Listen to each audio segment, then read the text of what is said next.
Have you ever been thinking about starting resistance training but never actually started? Or maybe you actually started but have never been able to finish, to stick to it, to build it as a habit. For me, it's also a very big problem. And what if I tell you that there is a solution for that? Hello everyone, and welcome back to my channel. Today I want to talk about the idea of building habit of doing resistance training, especially when you have zero experience and even less motivation. I have already told in many of my previous videos that I love walking, for example, and in general I think I have this tendency to liking more cardio type of exercises. But yet me, like probably you also, know that resistance training is extremely important. There is a lot of research about that already. We already know about all those metabolic things that happening in our body thanks to resistance training, thanks to having actually mass mass. And definitely, logically, I understand that it's very important for me as a woman who is almost in my 40s. So I need to do that. I need to work on my muscles. So it means I need to do resistance training. Yet it's kind of hard since I don't feel like I like it. But whether I like it or not, it seems that I still would like to do it. Yeah, sounds strange, but it is what it is. So I started searching. I started thinking of different approaches, how to make myself like it, or just kind of make myself be consistent, being able to stick to those habits. And what is a good news for me, in case you have similar issues as I do, you do not need to like it. You don't need to have a motivation in order to build a habit, because the idea of building a habit, it's not necessarily directly connected with motivation. And I was thinking, okay, I already have some bad habits which I would like to get rid of. So I didn't have actually the motivation to build them. Like, I didn't want to be lazy. I didn't want to just sit and watch Netflix all day. Like, it was not kind of my goal to be like this person, but I become like this person anyway. So motivation probably was not the key idea in order to build this habit of sitting, snacking on something and watching Netflix. And we can refer it to any kind of not desirable habits that we have. What actually made me to build that habit is consistency. Something that I did every single day or every other day that made my body, my brain get used to it, and just I started doing it kind of uncontrolled in automatic mode. So practically, if it's possible to do with bad habits, so-called bad habits, why it's not possible also to do with good habits? So the only thing I need is to be consistent enough to make those necessary small steps enough in order to build that system that's gonna work for me, not important on how I feel in that particular day, I still kind of being able to do that. So a couple of strategies that help me now to include resistance training in my daily routines. First of all, it's making those steps as simple as possible. I don't need to have 1 hour workout. I don't need to go to gym even. Like what I'm starting now, doing very simple exercises, which I can do even at home, even with my body weights, without even having any other equipment, even though I already bought some equipment as well for home workouts. So on some days I feel highly motivated. So I open YouTube, I can find a very nice workout, and I'm just repeating after that person on YouTube on the video. On some better days, I also have some applications on my phone, and luckily now we also have such a lovely options when you can actually work with a very nice application like with your personal trainer, and you can put on your data like your height, your weight, your desirable goals, your level of like physical shape, and it's gonna help you to build some kind of plan, which is also helpful. But again, it's something that I'm able to do on my better days. But on those days when I'm extremely busy or I feel kind of lazy and then I cannot push myself to do anything, what I'm just doing like 5 sit-ups or 2 push-ups from the wall, because now I'm not strong enough to make like real push-ups. I can do it only from the wall.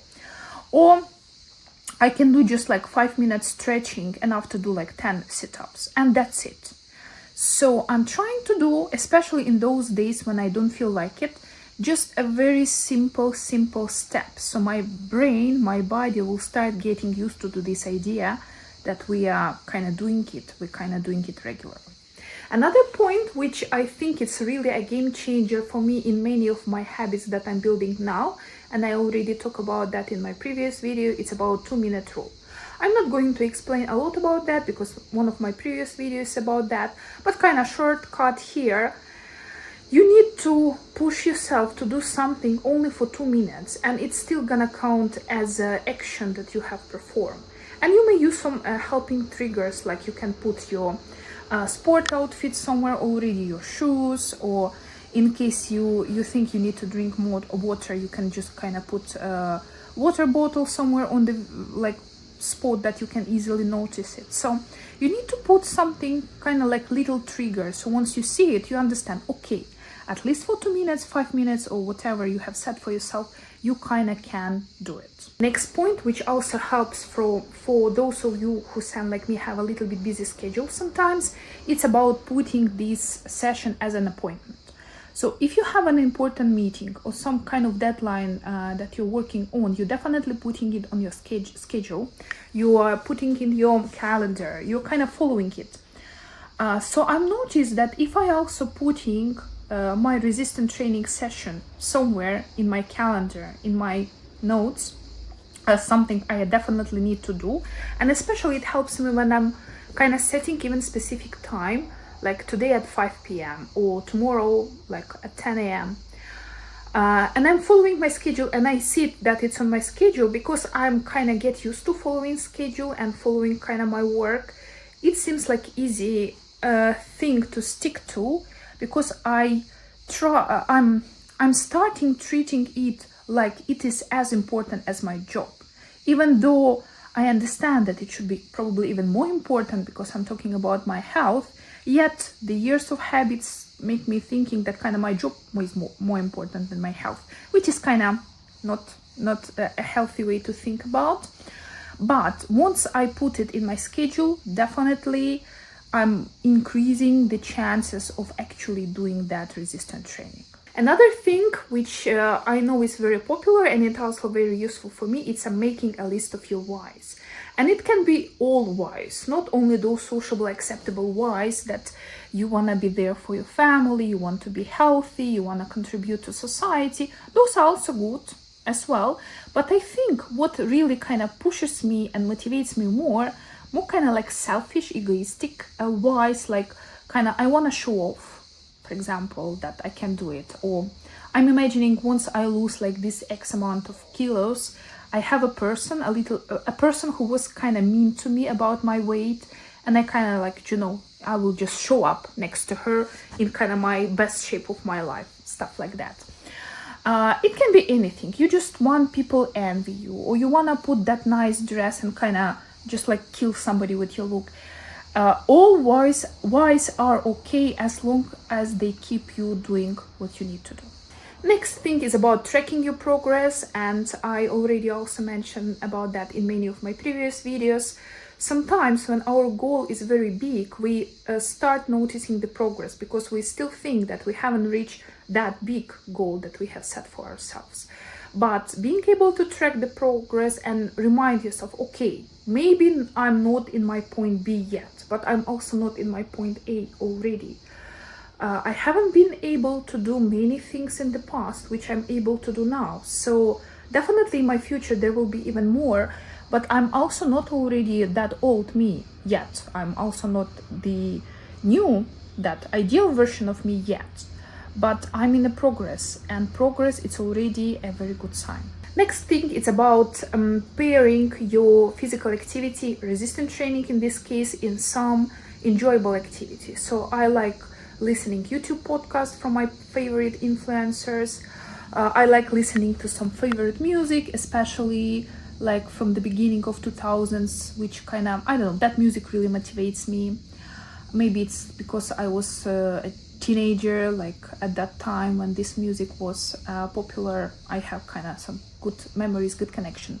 So you need to find something that you really enjoy. It can be again, music. You can have some kind of breaks and dance in the middle, which I do sometimes. So I can do some push-ups, after I can give up push-ups, dance a little bit when kind of my favorite melody hits, and after again can continue with my push-ups or sit-ups or whatever I'm doing. Why it's important? Because brain start associating even this kind of unpleasant thing, in case you are not that excited about resistance training as I am not that excited, but because you're at the same time doing something pleasant, brain starts associating this physical activity with some kind of enjoyable, pleasurable moments. Next thing, which I think is crucial for being able to stick to your habits long term, it's this idea of redefining failures. And I have already a couple of videos on my channel about that.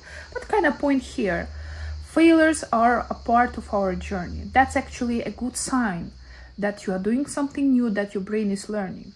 So instead of blaming yourself and starting every time from a new page once you think that you fail in building your habit, it's definitely not a healthy strategy. Failures are part of journey, they're gonna happen, and once you start seeing them as okay, like this is not like I broke my diet or I stopped doing exercises just because I skip a couple of days. It's a part of the journey. It means that actually I'm progressing, and it's a very good sign. Actually, the absence of failures when you are building completely new habits, it's actually a red flag. So kind of the main idea of this video here, resistance training, it's not something that I like, but this is something that I think I need. And in order to invest into my health, invest into my mental health, invest into my older years, and being that type of old lady that I would like to be, I understand that I need to do resistance training. And starting small, starting from small steps, adding some enjoyment, adding some fun, doing your mental work definitely helps. So resistance training doesn't start just with being able to do 10 push-ups or 10 sit-ups. Resistance training and being able to perform resistance training, to my understanding, starts with being able to stand up from the couch and do at least something, even if it's just one squat. So kind of the point here, small steps, consistency, self-love, self-talk, self-care, and redefine the idea that you are not hating it, you are actually that type of person who loves resistance training and doing some kind of good job, a very good investment for your health. So I hope you find this video useful. If you like it, please like it and subscribe to my channel, and I will see you soon.